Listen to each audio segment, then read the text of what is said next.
রাসূল যা নিয়ে এসেছে আমরা ধরবো, যা নিষেধ করেছে ছাড়বো। কারণ এই রাসূলের মতো কোন রাসূল হয়? এই নবীর মতো কোন নবী হয়? এ নবী এমন নবী যে নবী হ্যাঁ বললে ওটা হ্যাঁ, এটা শরীয়তে হালাল হয়ে যায়। এ নবী এমন নবী, এই নবী যদি বলেন নো, না, তাহলে ওটা না, শরীয়তে এটার হুকুম হারাম হয়ে যায়। এ নবী এমন নবী যে নবী আঙ্গুল তুললে আকাশের চাঁদ ভেঙে দুই ভাগ হয়ে যায়।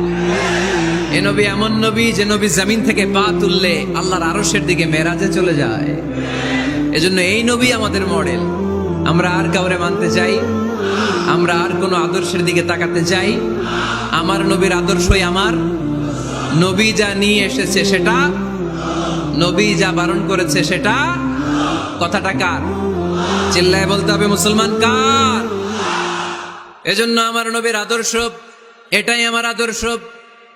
আমার নবীর আদর্শের অনুসরণ ছাড়া কেউ কোনোদিন জান্নাতের চেহারা দেখবে না। এজন্য আল্লাহ সোজা সাপটা বলে দিয়েছেন, আমি আল্লাহর ভালোবাসা যদি তোমরা পেতে চাও আমার নবীর আদর্শ বুকে ধরো। ঠিক কিনা? কুল ইন কুনতুম তুহিব্বুনাল্লাহ ফাত্তাবিউনি ইউহিব্বুকুমুল্লাহ ওয়া ইয়াগফির লাকুম যুনুবাকুম ওয়াল্লাহু গফুরুর রহিম।